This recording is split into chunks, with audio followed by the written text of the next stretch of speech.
안녕하세요. 토쟁이 기술사입니다. 오늘도 저하고 같이 잔교식 구조물에 대한 소수령 문제풀이를 같이 한번 해보겠습니다. 네, 문제를 먼저 읽어보겠습니다. 항만시설물 중 잔교식 구조물 점검 방법, 손상 발생 원인, 보수 보강 방법에 대하여 설명하시오 했어요. 세 개를 물어봤죠. 이거는 이제 난이도가 이제 조금 있는 문제가 되겠고요. 먼저 이제 문제를 딱 보면은 어떤 게 느껴지시나요? 문제점이라는 걸 알 수 있죠. 왜냐면은 원인하고 보수 보강 방법을 물어봤으니까. 이 보수 보강 방법이 대책과 같이 이렇게 할 수도 있습니다. 대책을 따로 안 쓰고요. 그냥 보수 보강 방법으로 이제 마무리를 할 수도 있다, 이런 뜻이 되고요. 보수 보강 방법 중에 하나를 이제 강조를 할 수도 있고, 아니면 어떤 공법을 이제 적용을 해서 이제 쓸 수도 있겠습니다. 저하고 같이 한번 보겠습니다. 개요는 이렇게 이제 세 개를 물어봤기 때문에 이게 세 가지를 이렇게 썼습니다. 이렇게 썼고요. 쓰실 때는요, 이 페이지에서 쓰셨던 뭐 사전조사, 현장조사라든가 평가라든지 등급, 보수보강을 시행한다, 이런 식으로 쓰시고요. 원인은 이제 선박 충돌이라든가 아니면 외력의 영향에 의해서 발생했다. 그리고 보수보강 방법은 실제로 이제 보수보강 했던 그런 공법 같은 거를 여기다가 쓰는 거죠. 이런 식으로 이렇게 해서 쓰시면 되겠고요. 그러면 개요를 쓰시는데 좀 더 부담 없이 쓰실 수가 있을 겁니다. 그다음 두 번째, 항만시설물 중 잔교식 구조물의 특성 해서 이렇게 이제 했는데요. 목적을 먼저 썼고, 그 다음에 이제 특징을 이렇게 한 두 가지 정도 이렇게 써봤습니다. 목적은 해상의 배를 개선해서 하역하고 직각으로 돌출되어 있는 시설이다, 이렇게 보면 되고요. 연약 지반에 적합한 이제 구조물이고, 내진력이 우수하고 저반이 용이하고 선박 요동을 최소화할 수 있다. 여기 이제 그림을 제가 이제 표준 단면을 그렸는데요. 요거 한번 참고로 한번 보세요. 간단히 설명을 드리면은 요거 있죠? 요게 이제 강파일이고요. 천파일이라고 제가 표현을 했고요. 그 다음에 이제 강파일과 강파일과 요 사이를 7.5m, 세골 방호공 여기는 15cm, 여기는 30cm, 10m 이렇게 했습니다.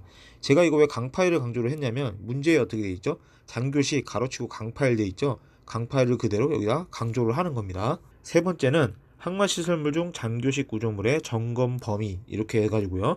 기본 시설물이 있고 부대 시설물이 있는데, 기본은 바닥판 가로 세로보가 있고 하부 구조가 있다. 그 다음에 부대 시설은 개선주, 방충제, 참하기, 이렇게 이제 봐서 무난하게 좀 접근을 좀 해봤습니다. 자, 두 번째에서는 이제 요지를 이제 설명을 해야 되겠죠. 그래서 구조물 점검 방법 6줄, 구조물 손상 발생 원인 6줄, 구조물 손상 보수 보관 방법을 7줄 해서 여기를 강조를 이제 많이 해주셔야지만 점수가 높게 나오겠죠. 간단히 보면은 구조물 점검 방법, 그러니까 점검을 어떻게 하느냐 그걸 물어본 거예요. 그래서 외우시지 않고요, 그냥 연상을 한번 해서 이렇게 한번 써보세요. 그러면은 사전 조사를 하죠. 그 다음에 현장 조사를 합니다. 그러면 수준 조사를 하게 되겠죠. 왜냐하면 장교식이니까 항만이잖아요. 그래서 구조물을 평가를 하는 거예요. 그래서 안전 등급을 지정을 하는 겁니다. 뭐 B에 3.5 이상, 4.5 미만이다, 이렇게. 그 다음에 보수 보강 방법을 하는데 결함 종류별로 보강 순위를 이제 제시를 하게 되겠죠. 근데 보수 보강 방법은 여기에 나와 있겠죠. 여기서 한번 강조를 해주는 거죠.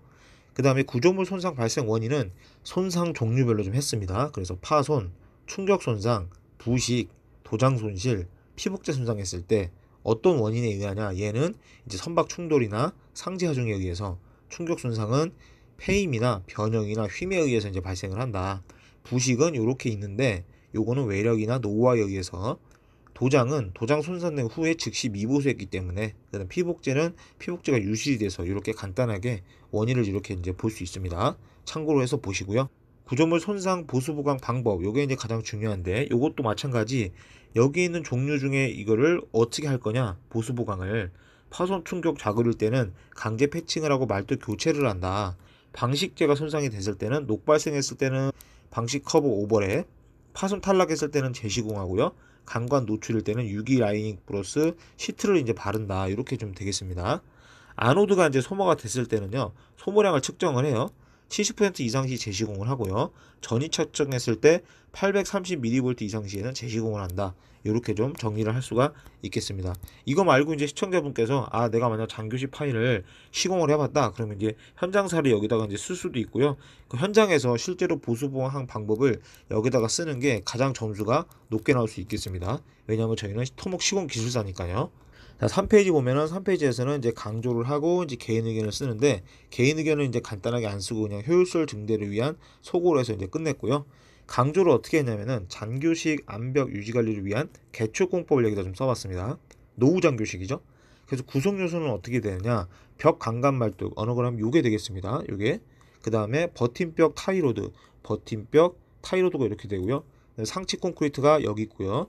속체원 매립하고 해저 지반이 이제 여기 있습니다. 근입면이 여기 있고요. 특징은 어떻게 되느냐? 내구성과 수명이 증진되고 공기가 단축되고 유지 관리가 용이하다. 그래서 효과는 어떻게 되냐면 강제나 철근 부식을 최소화할 수 있고 라이프 사이클 코스트 생애 주기 비용을 절감할 수 있다. 이렇게 정리를 해서 개인 의견을 이렇게 간단하게 써서 마무리를 해봤습니다. 자, 이 문제는 직접 경험해보지 않거나 접해보지 않으면 문제 풀기가 약간 어려운 문제가 되겠습니다. 그래서 제가 푸른 거를 참고를 해서 시청자분께서 다시 한번 풀어보시고 잘 안 되는 부분은 제가 쓴 답안을 참고로 해서 한번 공부를 하시고 다시 복습해 보시기 바랍니다. 감사합니다.